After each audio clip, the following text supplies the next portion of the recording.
Voilà, rebonjour. Donc, écoutez, huitième vidéo. Donc là, on va voir un petit peu ce qu'est le MVC.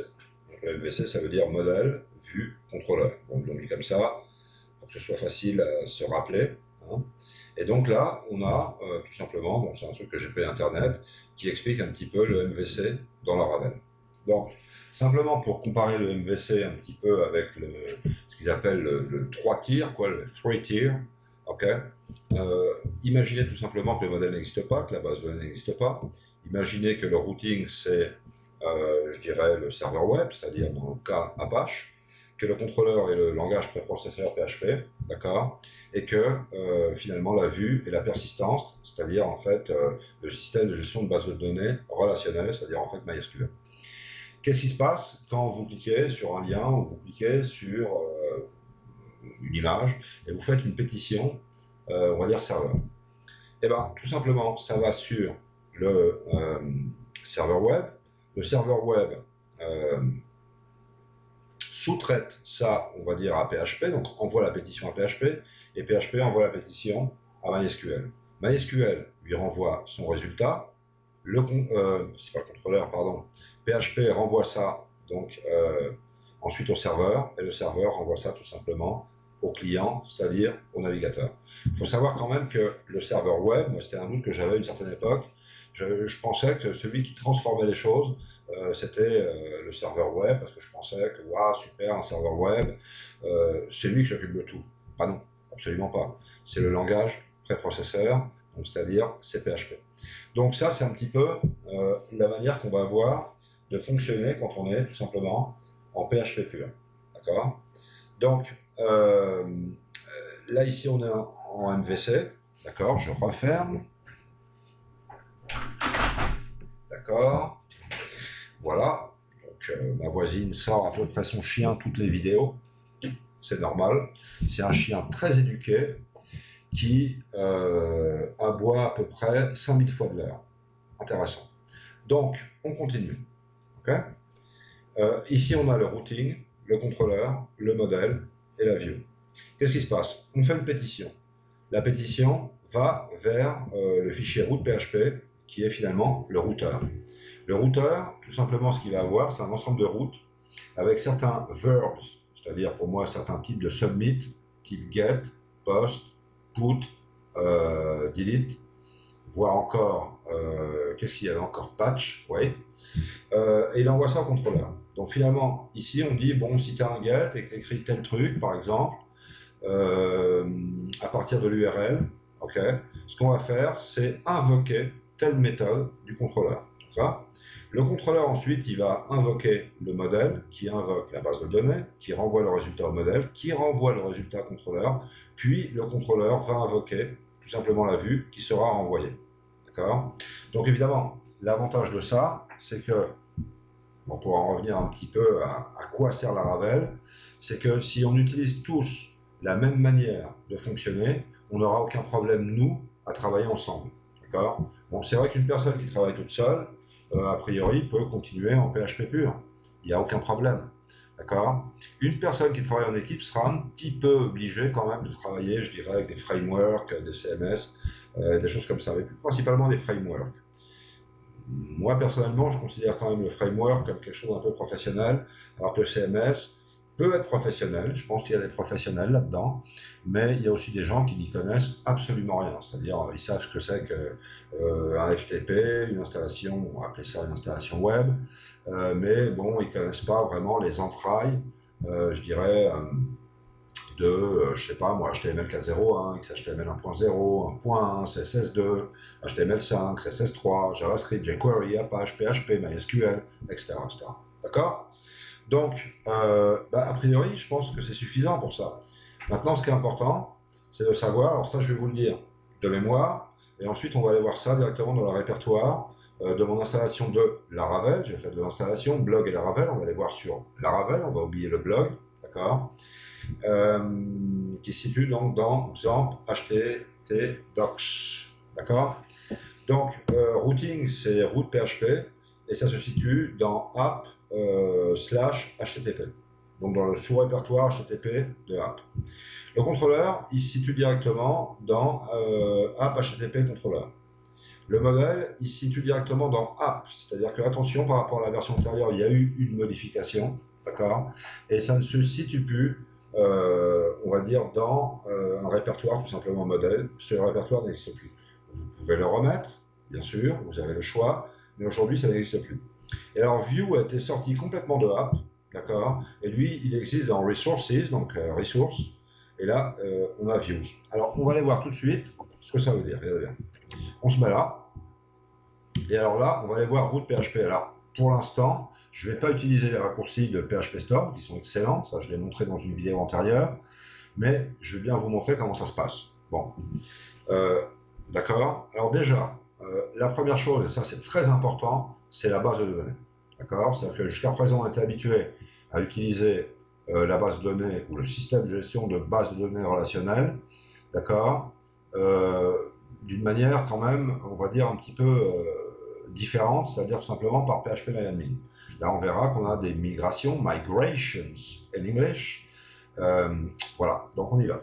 Et des seedings. Donc, quand vous mettez dans env, on va faire un petit double-clic. D'accord. Vous voyez que vous avez un env et vous avez un env exemple. Bon, avec le env, c'est suffisant. Regardez bien ce qu'il vous met par défaut. On a le dbhost. Ça veut dire en fait, c'est le host local. D'accord. Donc, c'est le serveur local qui va simuler le fonctionnement sur Internet. D'accord. En fait, c'est le localhost. C'est ici. Ensuite, on a le nom de la base de données. Ensuite, on a le nom de l'utilisateur. Et ensuite, on a le password. D'accord. Voilà. Alors ça, on va le trouver ailleurs aussi.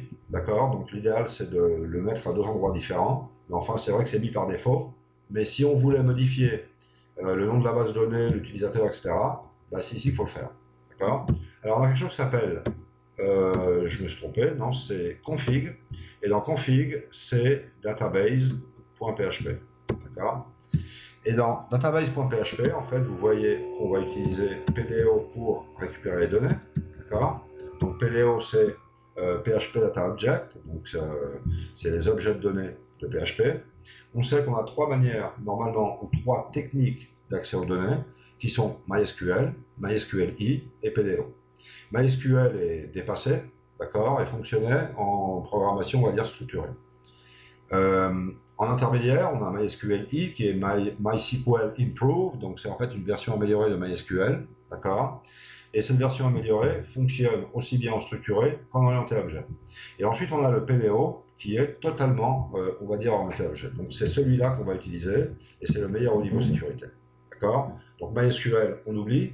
MySQLi, on pourra utiliser, mais en PHP pur, parce que de toute manière, en Laravel, on va utiliser PDO, d'accord. Voilà. Là, on dit qu'on va, utiliser MySQL, d'accord. Alors, regardez bien qu'il y a quand même pas mal de commentaires, voilà. Et puis là, ben, on voit un petit peu les quatre types de bases de données que comprend tout simplement Laravel jusqu'à présent. Donc, c'est tout simplement SQLite ou SQLite, MySQL, donc MySQL, PG SQL, PGSQL, ok. Donc ça c'est tout simplement PostgreSQL, ok. Et on a SQL SRV, donc c'est SQL Server. Donc là c'est tout simplement SQL Server, okay. SQL Server, donc ça c'est technologie Microsoft. Donc ce qui nous intéresse ici, si vraiment on veut continuer de la même manière, déjà pour commencer, on va dire ok, ça c'est localhost. Ici ce qu'on va mettre c'est Homestead, ok. Ici, on va mettre aussi Homestead. Et ici, on va mettre tout simplement le password secret. Okay. Donc, Homestead, secret. Pourquoi? Bah, tout simplement parce qu'il faut que ça corresponde avec ce qu'on a sur le fichier. Donc, ça, déjà, c'est un truc intéressant parce que dès qu'on va faire la première migration, si ça ne marche pas, ça veut dire tout simplement que la table n'a pas été créée et qu'il faut la créer. Donc, je crois savoir que quand on fait une installation de type machine virtuelle, tout ça c'est fait automatiquement. Mais dès le moment qu'on n'a pas fait l'installation machine virtuelle, c'est-à-dire qu'on a fait une installation classique, comme on a vu antérieurement, je ne vais pas le répéter, ok.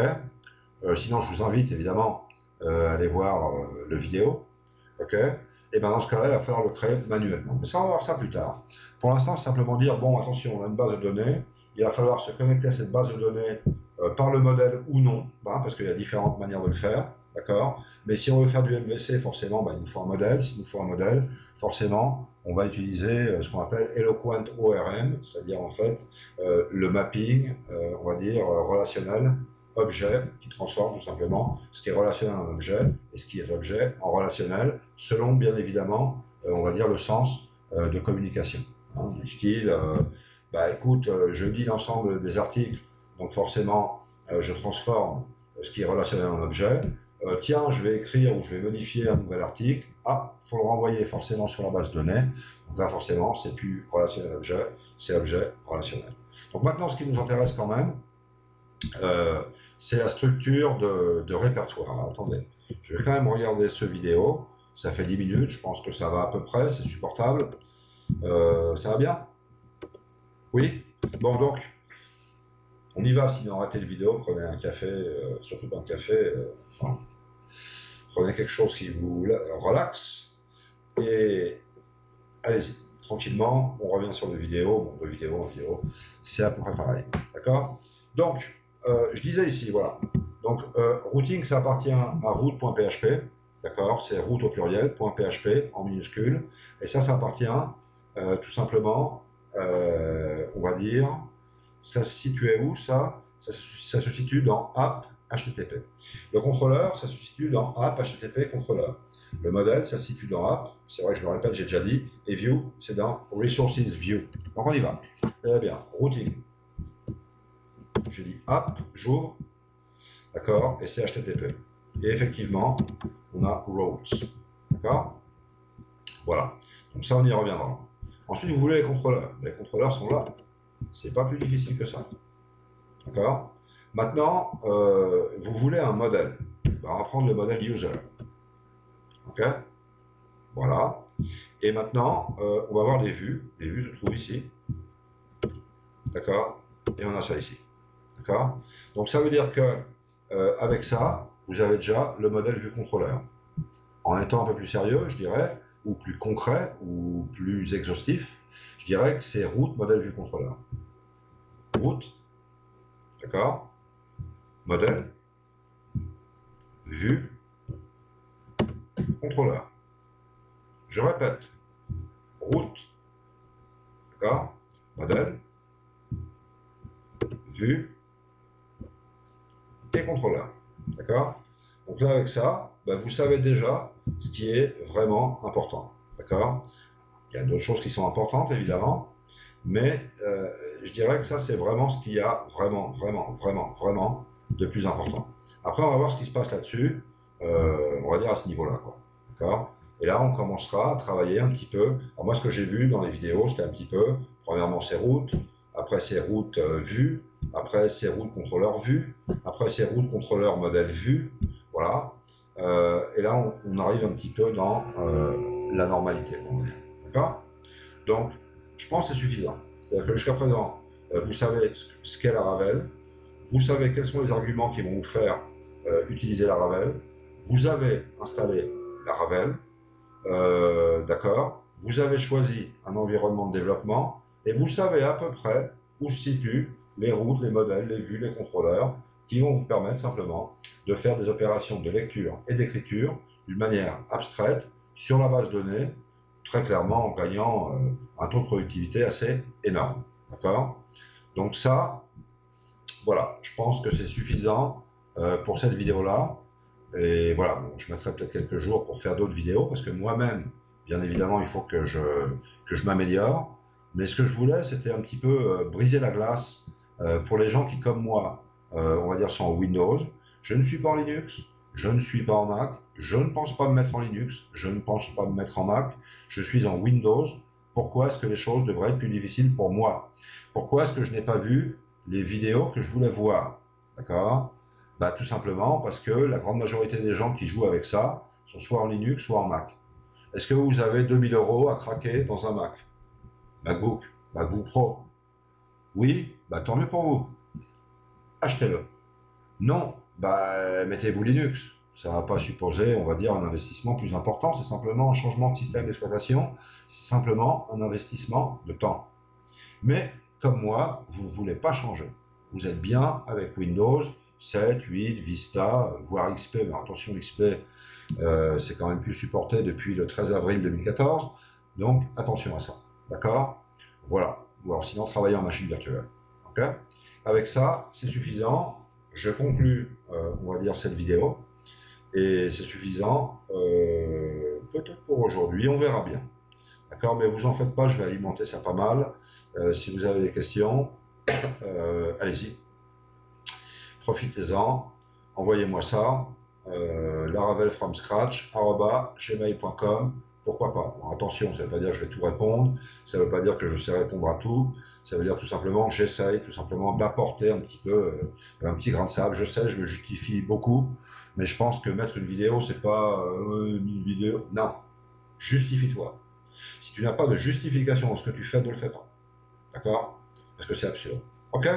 Donc, bah, écoutez, je ne vais pas vous dire à tout de suite, mais à très bientôt. Allez, salut!